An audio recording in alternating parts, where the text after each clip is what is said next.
തദ്ദേശ തെരഞ്ഞെടുപ്പിൽ ഇക്കുറി ഷാർജയും മത്സരിക്കുന്നു. കൊല്ലം ചവറ പഞ്ചായത്തിലെ പാലക്കട് വാർഡിലാണ് ഇടതുമുന്നണിയുടെ സ്ഥാനാർത്ഥിയായി ഷാർജയുടെ വരവ്. പേരിലെ വെറൈറ്റി വോട്ടർമാർക്കും കൗതുകകരമാണ്. അറിയാമല്ലോ അരിവാൾ ചുറ്റിക നക്ഷത്ര അടയാളത്തിൽ വോട്ടെന്ന് സഹായിക്കണം. വോട്ടെന്ന് സഹായിക്കുകയും ചെയ്യണം, അനുഗ്രഹിക്കുകയും ചെയ്യണം.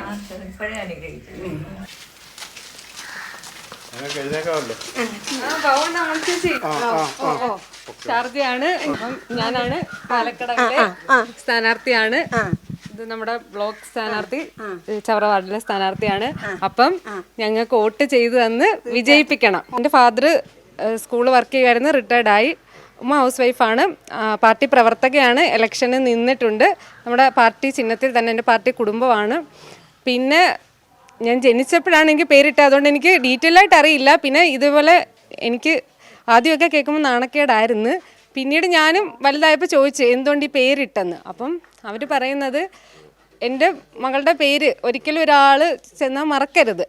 അപ്പം ആ ഒരു രീതിയിലും പിന്നെ വാപ്പ സ്കൂളിലായിരുന്നു വർക്ക് ചെയ്തത്. അപ്പം അന്ന് അവിടുത്തെ ഹെഡ് മിസ്ട്രസ് പറഞ്ഞു കൊടുത്തു ഒരു വെറൈറ്റി നെയിം. അങ്ങനെ ആണ് പേര് വന്ന്. നമ്മൾ വെറൈറ്റി നോക്കി കെട്ടിയതാ. അപ്പോൾ എല്ലാവരും ശ്രദ്ധിക്കപ്പെടുമല്ലോ. അപ്പോൾ ഷാർജ ഷംന എന്നുള്ള പേര് എത്ര ഫേമസ് ആയിപ്പോയി. ചവറ ഗ്രാമപഞ്ചായത്തിലെ 20-ാം വാർഡിലെ സുനിതയൊക്കെ പറയുമ്പോൾ വേറൊരു ചില പൊളിറ്റിക്കൽ കാരണങ്ങൾ കൂടിയുണ്ട്. എന്നോട് ആ ഒരു അധിക്ഷേപത്തിൻ്റെ ഒരു ഈ ഒരു അവസ്ഥയിൽ നമ്മളെ കൈപിടിച്ച് കയറ്റേണ്ട ഒരു ഇതാണ്. തളർത്തി അവർക്ക് സംരക്ഷിക്കാതെ നമ്മളെ ആ ഒരു അവഗണനയിൽ മനംനൊന്തിട്ടാണ് ഞാൻ പാർട്ടി. എന്തായാലും പിന്നെ ബ്ലോക്കായാലും അവിടെ എല്ലാം വികസന മുരടിപ്പ് നിലച്ചിരിക്കുകയാണ്. അപ്പോൾ അത് വികസനമെല്ലാം MLA ഫണ്ട് വന്നുള്ള വികസനം എല്ലാ പഞ്ചായത്തിൻ്റെതായ യാതൊരു വികസനവും.